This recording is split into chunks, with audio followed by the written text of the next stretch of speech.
Sent to die, he subdued the beast. Their shock was epic. Daniel Hayes was an ordinary soldier. He had joined the military because it was the right thing to do. His country needed people who could fight, people who could stand up against the threat of alien invaders.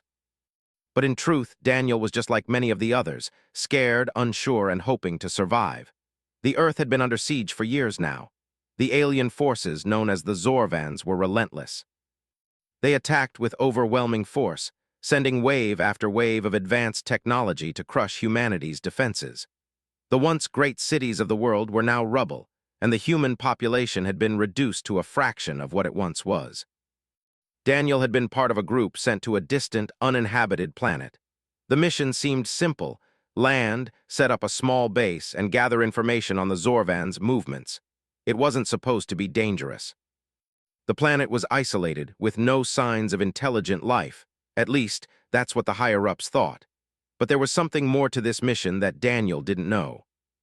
This planet, with its dense jungles and dangerous wildlife, wasn't a place humans were supposed to survive. The higher-ups knew this. They knew they were sending their soldiers to die. The transport shuttle carrying Daniel and his unit landed with a loud thud, kicking up dust from the planet's barren surface. The ground was cracked, the air thin, and the sky a dull gray. A planet in its death throes, perfect for a covert mission, or so they thought. "We'll set up camp here," Sergeant Mason said, his voice steady but filled with the quiet authority that came from years of experience. "Stay close, keep your gear ready." The soldiers filed out of the shuttle, eyes scanning the surroundings. The trees were tall and dense, their trunks thick and twisted like ancient giants. It was eerily silent, with no sounds of wildlife, nothing to indicate that the place was alive. For a moment, everything felt still, but that only made Daniel more nervous. "Where's the wildlife?" Private Taylor asked, looking around nervously. "I thought there'd at least be some birds or something." "Doesn't matter," Sergeant Mason replied, checking his weapon. "Focus on the task." Daniel nodded, trying to push his unease aside. He wasn't sure why, but something about this place made him feel small, insignificant. The air seemed heavy, as though the planet itself was holding its breath, waiting for something. As night fell, the soldiers set up a makeshift camp. The stars above seemed too close, their cold light casting long shadows across the land. Daniel tried to sleep, but the feeling of being watched kept him awake. He couldn't shake the sensation that something was out there, something he couldn't see. The next morning, things took a turn for the worse. They hadn't even started their mission when the ground began to shake. At first, it was a low rumble like distant thunder. But then it grew stronger, and the trees around them started to tremble. "Stay alert," Sergeant Mason shouted, his voice cutting through the chaos. "Get to the shuttle now," but it was too late. A massive roar echoed through the jungle, and a shadow appeared above them. A creature unlike anything Daniel had ever seen, taller than any human, with thick reptilian skin covered in scales that shimmered like metal. It had 6 legs, each ending in claws that could slice through steel. Its mouth opened wide, revealing rows of jagged teeth as it charged toward them. "What the hell is that?" Private Taylor gasped, eyes wide with terror. "Run!" Sergeant Mason yelled, but it was too late. The creature was already upon them.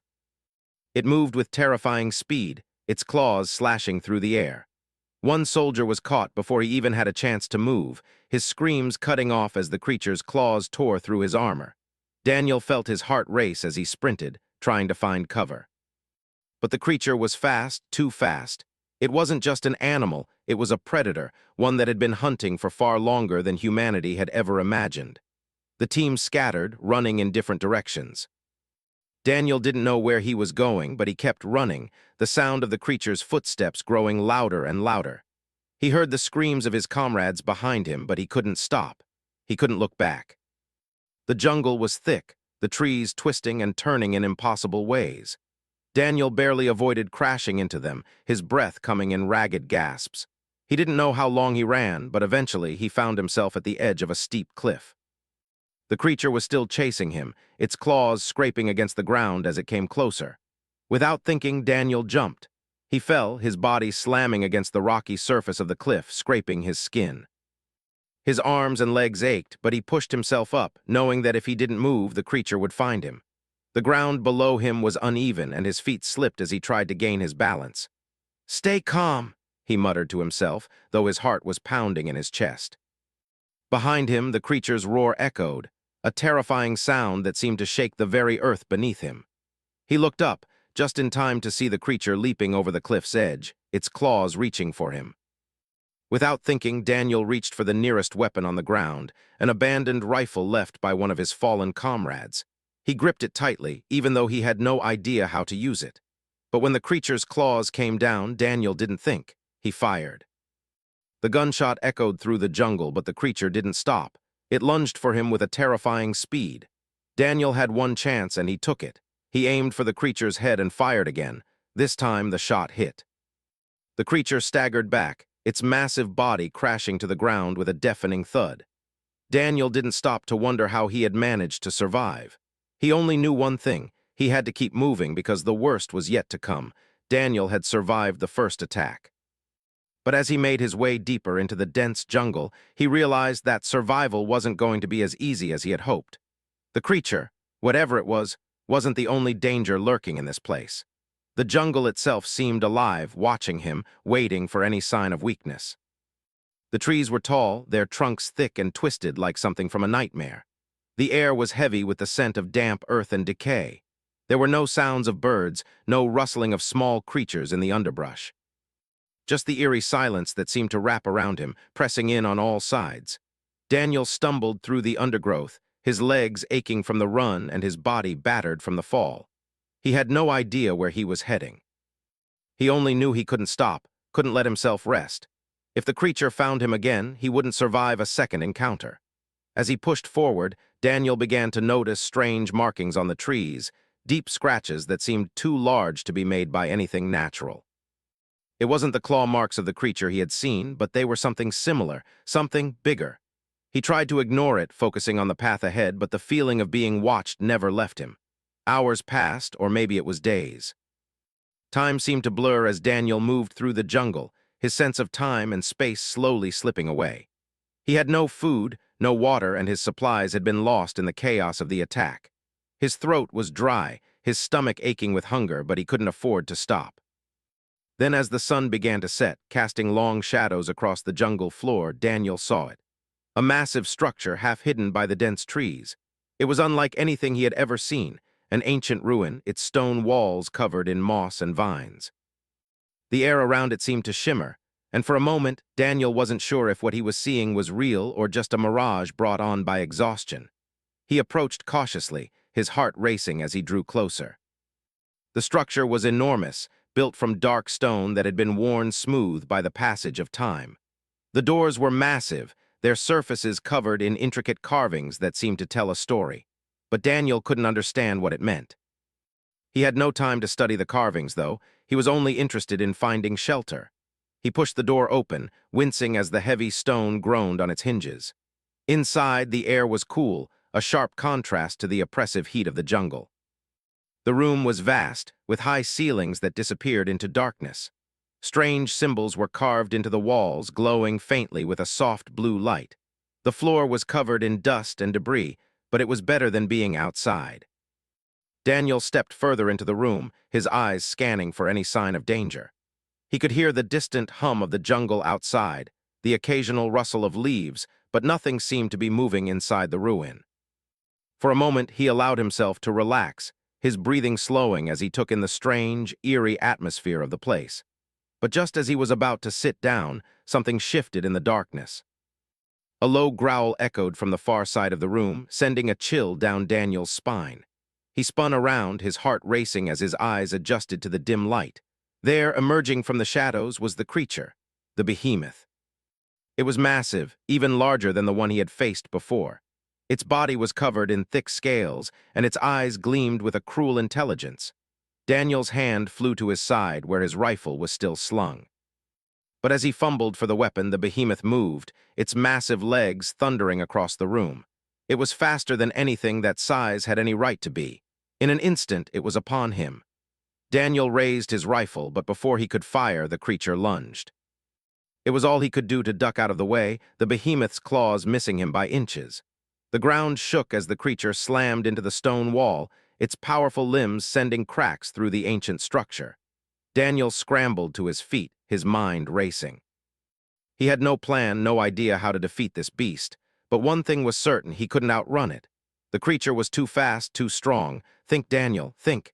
His eyes darted around the room, searching for anything he could use. Then he saw it, a large stone column near the back of the room, its surface worn smooth by time. It was massive, easily the size of a small vehicle. If he could get to it, maybe he could use it to his advantage. He didn't waste any time. Daniel sprinted toward the column, keeping his eyes on the behemoth as it circled him, growling low in its throat. The creature was toying with him, waiting for the perfect moment to strike. When Daniel reached the column, he ducked behind it, using it as cover. The behemoth roared in frustration, its claws scraping against the stone as it tried to reach him. Daniel knew he didn't have much time. The creature was smart, and it would figure out a way to get around the column eventually. But for now, it was his only chance. He reached into his pack and grabbed a small flare gun. He didn't know if it would work, but it was better than nothing. With shaky hands, he aimed it toward the behemoth and fired. The flare shot out, streaking across the room and striking the creature in the face. The behemoth howled in pain, staggering back. For a moment, Daniel thought he might have actually hit it, until the creature's glowing eyes turned toward him. It was angrier now, more dangerous. It charged, its claws raised, and Daniel had only a split second to react. In a moment of desperation, he dove toward the creature, using its momentum against it. He grabbed a loose piece of rubble and jammed it into the behemoth's mouth, trying to keep its teeth from closing in on him. The creature snapped at him, its jaws snapping shut with a deafening crack. Daniel gritted his teeth, struggling to hold the rubble in place. The creature's head jerked back, and in that instant he saw his chance. He shoved the rubble further into its mouth, using all his strength.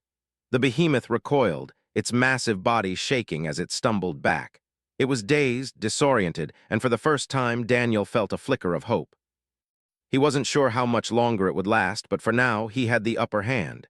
He took a deep breath, his mind racing. He had to finish this. Daniel stood over the behemoth's motionless body, sweat dripping from his brow. The creature had been powerful, relentless, and terrifying. But for the first time since he had arrived on this planet, Daniel felt a glimmer of something he had almost forgotten. Hope. He couldn't stop now. He knew he had to keep moving forward, not just for himself, but for the survival of humanity. The ruins of the ancient structure still smelled of decay and earth, but there was something more now, an energy, a presence. The behemoth, for all its size and strength, was not the only danger in this place. As Daniel looked down at the creature's body, still breathing heavily from their struggle, he realized that he had only survived by pure instinct, by a sheer will to live. He quickly checked his supplies, but there was little left. Most of his food was gone, and his water supply was barely enough to last another day. He had no choice but to press on. He couldn't afford to stay in one place for too long. The jungle outside was still silent, but Daniel knew better than to trust the quiet. The strange, unsettling feeling he had felt since the moment he landed only grew stronger with each step. Something was watching him, waiting. He couldn't explain it, but he could feel the eyes of the planet itself on him. After several hours of moving through the thick undergrowth, Daniel came across something that made his heart race. A massive metallic structure, half buried in the earth. It was unlike anything he had ever seen, sleek, angular, and covered in strange symbols that glowed faintly in the dim light. The surface of the metal was smooth, almost too smooth, as though it had been carved from a single piece. Daniel approached cautiously, his senses on high alert. He could hear the faint hum of something coming from inside the structure, but there were no signs of life. No creatures, no alien soldiers, just the quiet buzzing of technology far beyond what humanity had ever developed. As he stepped closer, he noticed a crack in the metal, just large enough for him to slip through. Without thinking, Daniel slid into the opening, his heart pounding in his chest. The inside was dark, the air thick with the smell of metal and age. But there was something else, something that made his pulse quicken. The soft glow of lights along the walls, like a heartbeat pulsing through the veins of the structure. He moved deeper into the heart of the strange building, his footsteps echoing in the silence. The walls seemed to close in on him, pressing in from all sides. He couldn't shake the feeling that he was walking through the remains of something ancient, something powerful. It felt as though the structure had been built for something more than just shelter. Daniel came to a large chamber at the center of the building.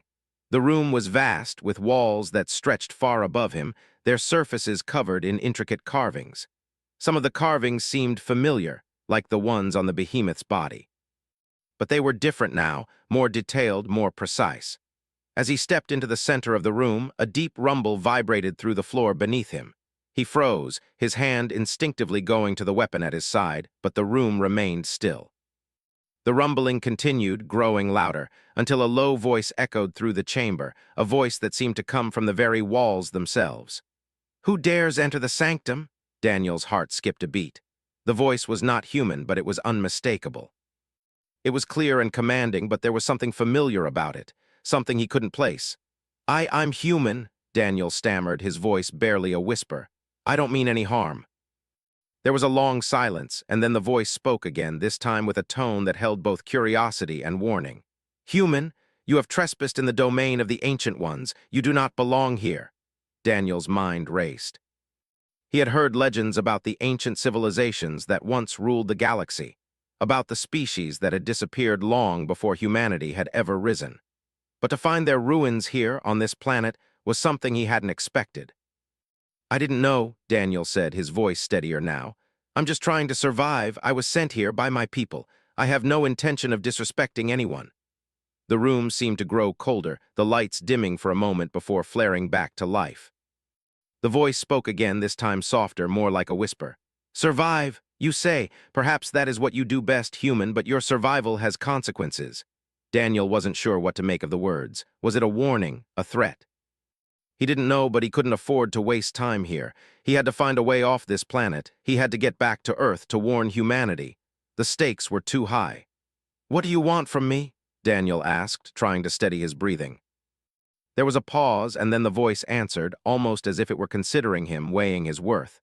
"Your survival in the end is not what matters. It is what you do with it. You will face a choice that will determine the fate of your species." Daniel's stomach tightened. He had been so focused on staying alive, on surviving long enough to escape, that he hadn't stopped to think about the bigger picture, the fate of his people, the fate of Earth. The rumbling returned, louder this time, as if the building itself was alive, reacting to the words spoken. "Your people will come, they will fight, but you will decide the outcome. The question is, are you ready for what comes next?" Daniel didn't know how to respond. He had come here to survive, to live long enough to get back home. But now, it seemed like his survival was just the beginning of something much larger, something he hadn't even begun to understand. A sudden light flickered in front of him, and a massive door slid open. The voice, now almost distant, spoke one last time. "Your choice awaits. Choose wisely."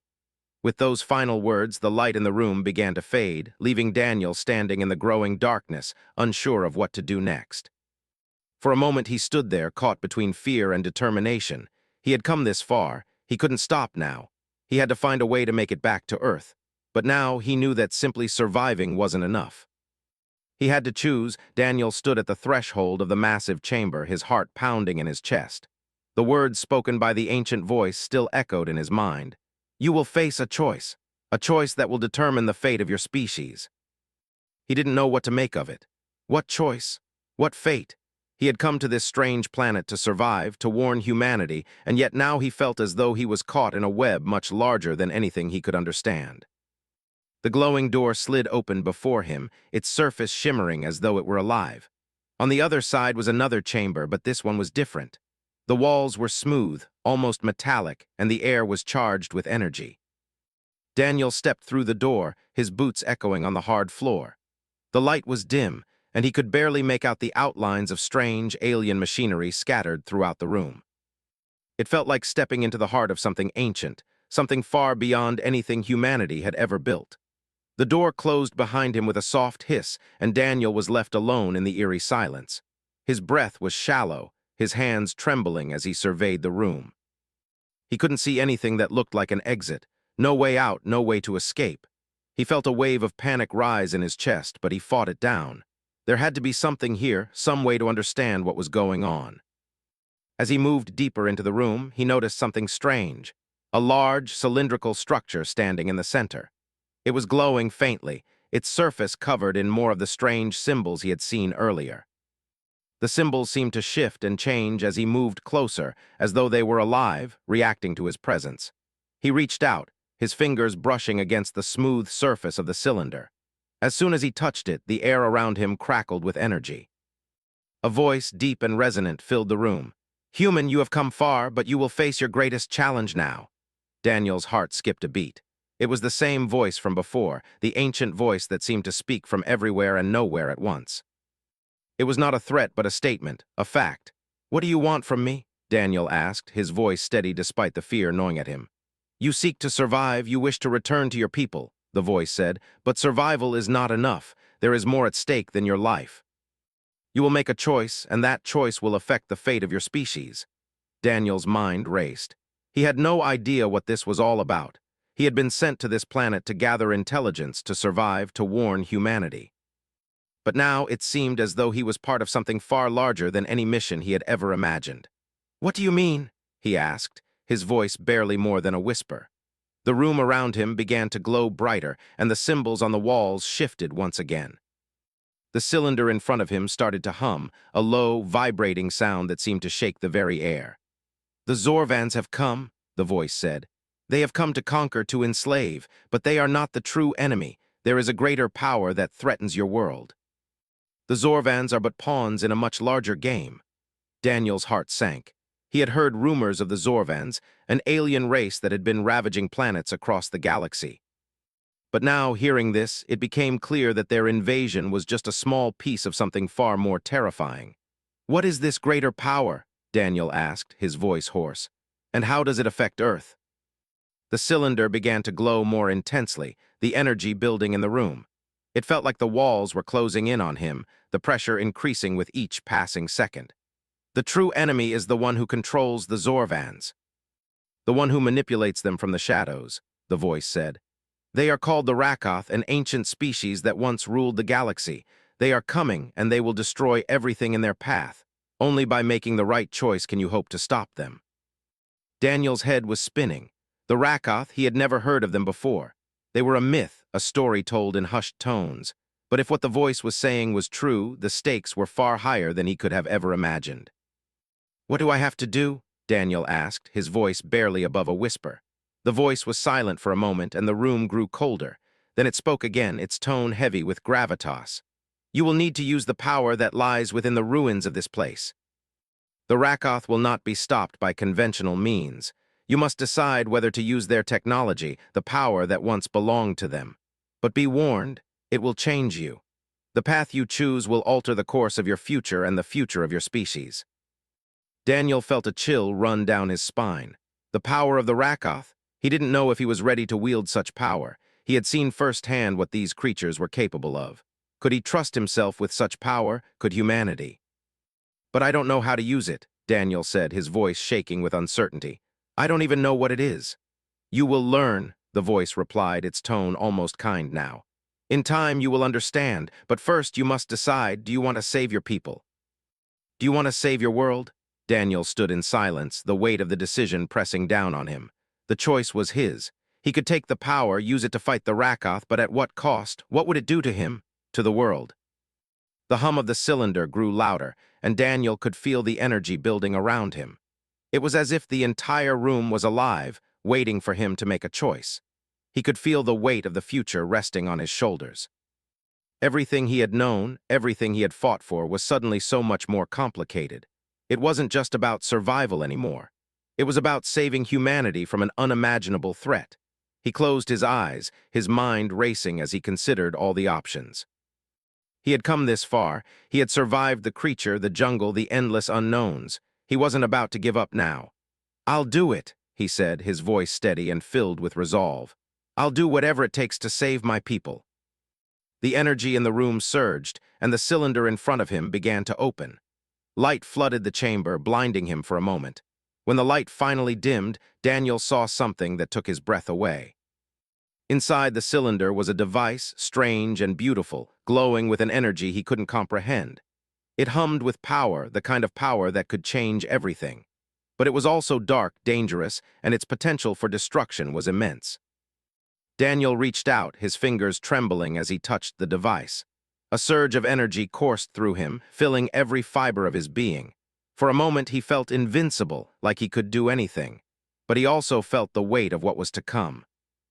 This power could save humanity, or it could destroy it. He had to be careful, he had to be smart. As the energy settled, Daniel knew that the path ahead would be long and dangerous, but he was ready. Whatever came next, he would face it with everything he had. Daniel stood in the heart of the ancient chamber, his hands trembling around the alien device that hummed with strange, otherworldly energy. He could feel the power flowing through him, filling every inch of his body, urging him to act. The voice, the ancient force that had guided him, was silent now, but its words echoed in his mind. "The Rakath are coming. You are the key."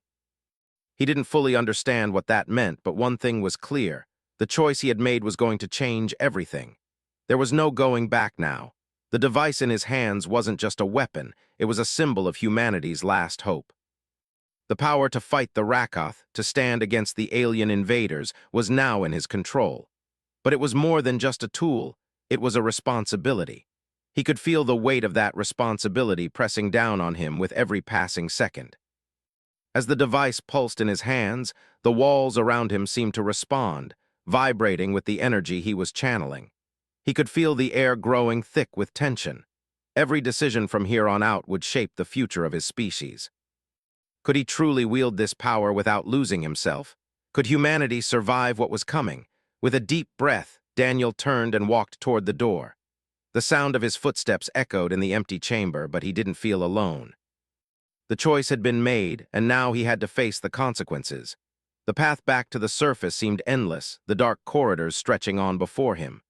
As he moved, the ground began to shake, the vibrations growing stronger with each step.